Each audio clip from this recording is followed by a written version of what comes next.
সব জল্পনা কল্পনার অবসান ঘটিয়ে বিমস্টেক শীর্ষ সম্মেলনের সাইডলাইনে বৈঠক করলেন অন্তর্বর্তী সরকারের প্রধান উপদেষ্টা ডক্টর মোহাম্মদ ইউনূস এবং ভারতের প্রধানমন্ত্রী নরেন্দ্র মোদি। বহুল প্রতীক্ষিত এই বৈঠকে আলোচনা হয় শেখ হাসিনাকে ফিরিয়ে আনা থেকে শুরু করে সীমান্ত হত্যা ও পানি বণ্টন চুক্তি নিয়ে। প্রধান উপদেষ্টার প্রেস সচিব শফিকুল আলম বলেন, বৈঠকটি খুবই ফলপ্রসূ ও গঠনমূলক হয়েছে। 65% পর্যন্ত বিদ্যুৎ সাশ্রয়ী হাইসেন্স এসি। হাইসেন্স। অবশেষে সব জল্পনা কল্পনার অবসান ঘটিয়ে অন্তর্বর্তী সরকারের প্রধান উপদেষ্টার সাথে বৈঠক হলো ভারতের প্রধানমন্ত্রী নরেন্দ্র মোদীর। থাইল্যান্ডের ব্যাংককে শাংগ্রিলা হোটেলে বিমস্টেক শীর্ষ সম্মেলনের শেষে সাইডলাইনে অনুষ্ঠিত হলো বহুল আলোচিত এই বৈঠক। ডক্টর মোহাম্মদ ইউনূস সরকারের দায়িত্ব গ্রহণের পর থেকেই মোদীর সাথে বৈঠক নিয়ে চেষ্টার অন্ত ছিল না। আদৌ বৈঠক হবে কিনা তা নিয়েও শঙ্কা ছিল। বৈঠক শেষে সাংবাদিকদের সাথে কথা বলেন প্রধান উপদেষ্টার প্রেস সচিব শফিকুল আলম। জানান, বৈঠকে পারস্পরিক স্বার্থ সংশ্লিষ্ট সব ইস্যু নিয়ে আলোচনা হয়েছে। এছাড়া বাংলাদেশের স্বার্থ সংশ্লিষ্ট যত ইস্যু ছিল তা নিয়েও আলোচনা হয়েছে। কথা হয়েছে শেখ হাসিনাকে ফিরিয়ে আনার ব্যাপারেও। পতিত স্বৈরাচারের উস্কানিমূলক সব বক্তব্য যে ভারত থেকে বসিয়ে দেওয়া হচ্ছে, কথা হয়েছে তা নিয়েও।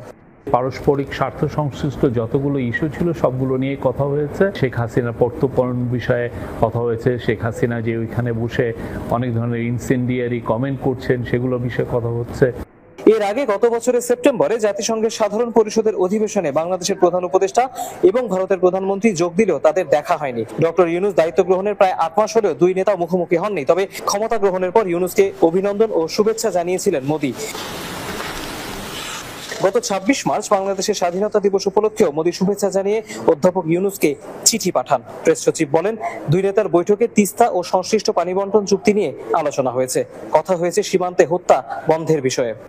বর্ডার কিলিং নিয়ে কথা হয়েছে। আমাদের দুই দেশের মধ্যে যে গাঞ্জেস ওয়াটার ট্রিটিটা, আপনি জানেন যে নতুন করে এটার এক্সপায়ার হয়েছে, নতুন করে ট্রিটিটা হওয়ার আবার কথা হচ্ছে, এবং তিস্তা ওয়াটার, এগুলো সবগুলো নিয়েই কথাবার্তা হয়েছে। বৈঠকটি খুব ফলপ্রসূ ও গঠনমূলক বলে মন্তব্য করেছেন প্রেস সচিব। দুই দেশের সম্পর্ক উন্নয়নে এই বৈঠক অগ্রণী ভূমিকা পালন করবে বলে আশা তার। 5ই আগস্ট ছাত্র জনতার গণ অভ্যুত্থানের 8 মাসের মাথায় প্রথম বৈঠকে বসলেন বাংলাদেশের অন্তর্বর্তী সরকারের প্রধান উপদেষ্টা ও ভারতের প্রধানমন্ত্রী।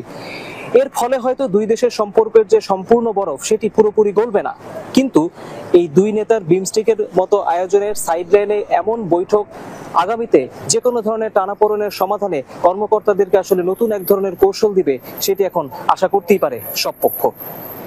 তৌহিদ Hossain, Jamuna news, Bangkok, Thailand.